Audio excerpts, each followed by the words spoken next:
Hi guys! So, nandito na tayo sa bahay at ngayon, ipapakita namin sa inyo ng aking kapatid ang aming mga pinamili sa Costco. So, bali nag-Costco banding kami kanina.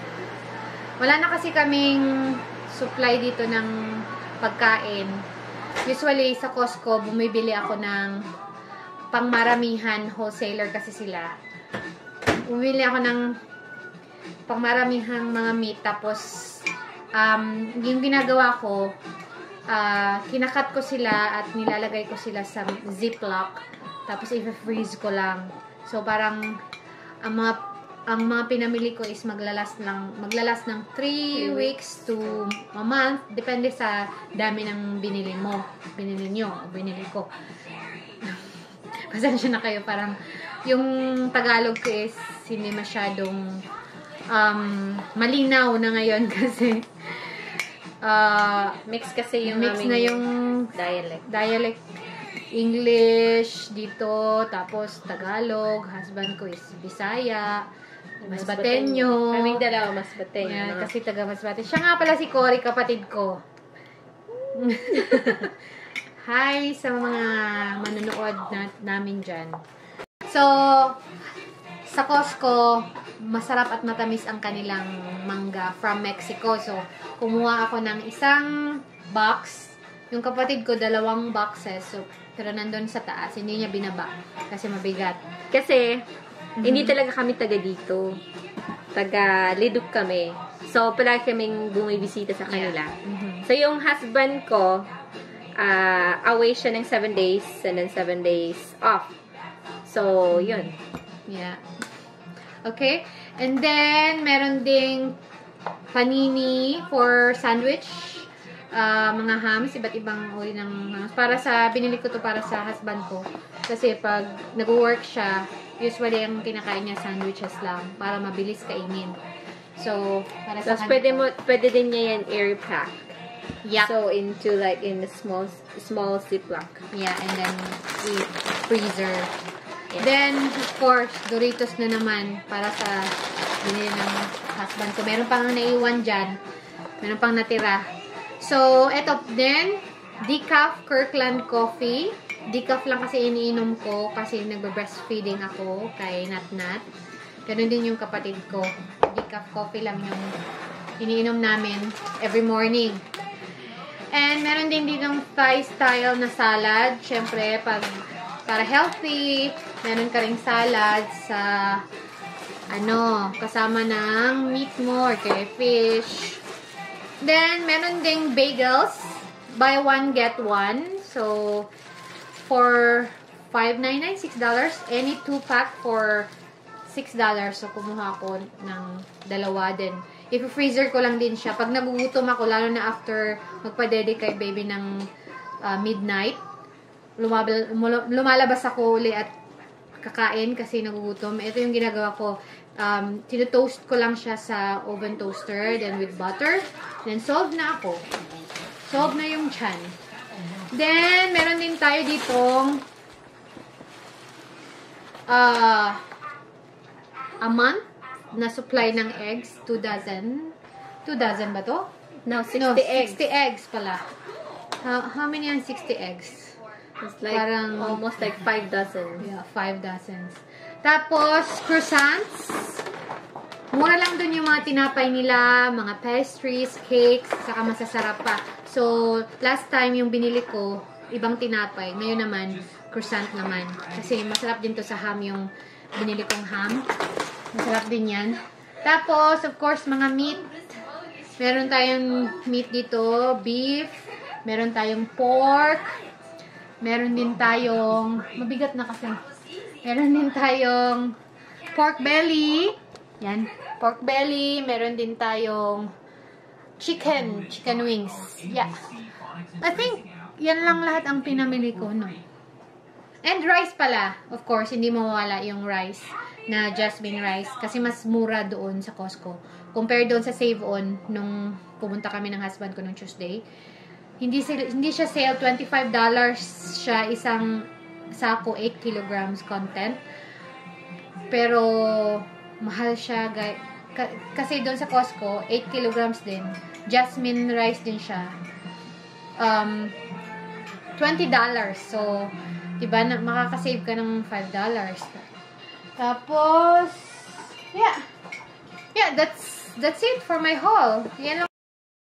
Ko today in Costco kasi mura nga eh. So, I have this last year, tatlo din, pero yung sa akin, yung almond, pare-pareho. So, this time, meron yung Olay ngayon sila, meron silang iba-iba. Honeydew, ito naman is birch water and lavender. Ito parang gusto ko to. Tapos ito naman is yuzu and passion flower.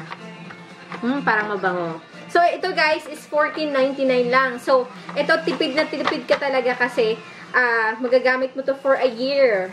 So like in 4 months, every 4 months, ito, isa nito. Edi, tipid ka. And then, ito, bumibili talaga kami sa Costco ng avocado kasi mura siya. Tsaka malalaki. Unlike, bibili ka sa ibang groceries, maliliit lang, tapos ang mahal pa, $2.50 isa, tapos maliit. Tapos, ito sa Costco, $10, pero ano na siya, 6 na siya, pero malalaki talaga siya. So, ang perks nito, ang ginagawa, nakuha ko lang kay ate din.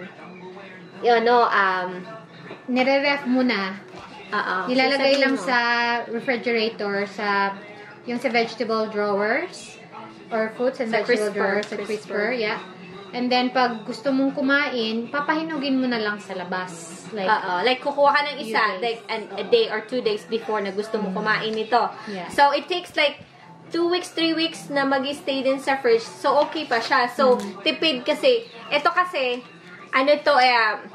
brain food to sa mga babies. So, Felicity, minsan gusto niya, ngayon gusto niya eh. So, sa isang araw, minsan naubos niya isa. So, half a day. Yeah. Kaya mura talaga sa Costco. Sana meron sa Pilipinas din, no? Meron sila, pero SNR. Yung Costco, para ding SNR, yung may membership yearly. Kailangan mo magpa-member para makapasok ka. Tapos, there's English pa more. Meron siyang mga benefits. May mga benefits ng membership. So, bukas, it's Mother's Day here, but in the Philippines, it's Mother's Day now. So, ito, bumili kami ng steak. So, bukas magluluto si Mami Cory ng steak for 3 of us. Kasi yung husband ko wala. So, 3 lang binili namin. Specialty niya to. Specialty ko yung yung steak.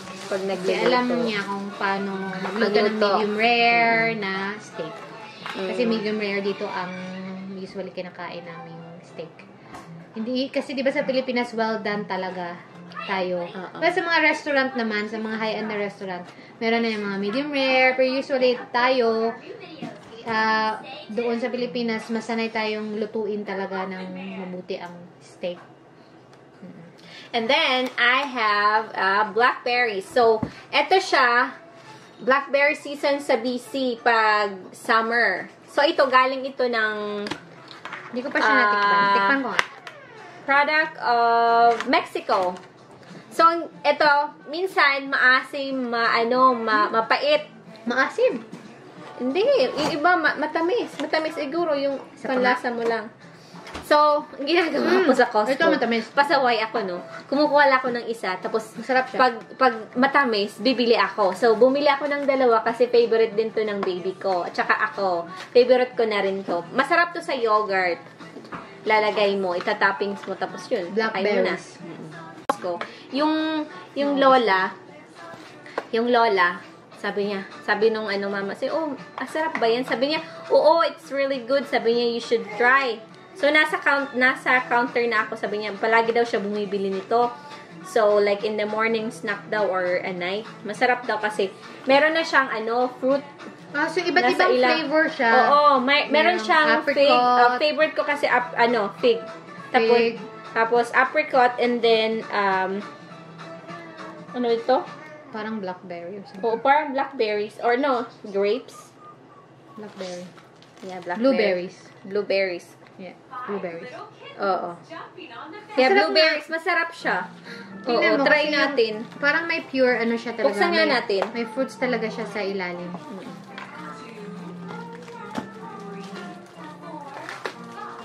Saka yung kagandahan nito, kasi meron siyang glass siya, glass. Glass. Tapos, pwede, pag maubos na, pwede mong ipunin, tapos, pwede mong, pag may mga parties, lagyan mo ng, sa sweets, like desserts. Tapos, yung pang ano mo, dessert. Tapos, yun na. No? Okay din pala. Or, gagawin mo ng pang design, like, yung candle, lalagay mo dito kasi safe siya, diba? Kasi glass. Tikman nga natin yan. Tapos, since watermelon season, pati din sa Pilipinas ngayon, watermelon season. So, dito din, kasi lahat ng mga most products ng Costco, like veggies and fruits from Mexico. So, ito ngayon, sabi nila, minsan kasi bumibili kami ng malakim. Tapos, yung presyo nito is mas less nga yung malaki kaysa dito. I mean, hindi naman. I mean, half-half. Pero minsan, hindi namin nauubos. Natatapon lang. So, useless. So, ito, mas matamis. So, maliit lang siya, pero matamis siya. Okay. So, another one. So, this one is almond flour. So, sabi ng sister-in-law ko, masarap daw to sa pancake. So, yung pancake, gagawin mo lang ito, tapos yun lang. Tapos, masarap fluffy na daw, lagyan mo ng itlog. So, yan. Kirkland, gluten-free almond. Pwede mo rin gawing pang brownies. Tapos, bumili din ako ng tinapay. Si ate bumili ng croissant. Ako naman bumili ako ng brioche buns. So, para siyang taste like parang umonay o pandikoko yung lasa niya. Pero very siya, moist siya, tsaka fluffy siya. So, masarap siya. Favorite na namin to. Nung since na binili ni ate, palagi akong nandito, nakikikain ako. Tapos, ito last. May dalawa. Isa na lang, dalawa. Bumili ako nito ng dried fruit medley. So, maganda, masarap din to. Kasi, na, kompleto na siya. So, favorite ko talaga kasi yung fig. So, meron na siya. Ayun, organic din siya. So, hindi naman siya kamahalan. It's like $10. So, pang snack-snack. So, pag lalabas kayo ng park, pag kasama mo yung baby mo, so, easy na siya. Ilalagay mo na sa ziplock or sa container. And then, the last that I bought is the Tostitos. So, this Tostitos is really good. So, bumili ako nung last time ng ibang brand. Medyo matigas. So, ito, I found out when I went to my friend's house for party. So, gumawa siya ng guacamole. So, masarap to sa guacamole. Ma-vlog na rin lang ako nga. Okay, guys. So, yan na lahat ang aming pinamili. At sana'y nag-enjoy kayo sa lakad namin today. And if you like this video, if you find this video interesting, please like the button.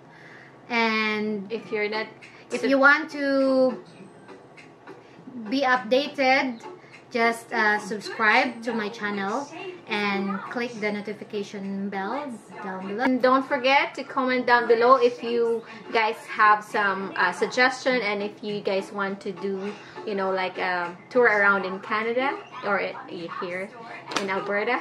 So, just comment down below. Yeah. Only sa, lang, yung request nyo na kaya lang namin. Kasi we're big beginners now. Okay, bye-bye guys. Thanks for watching. Bye.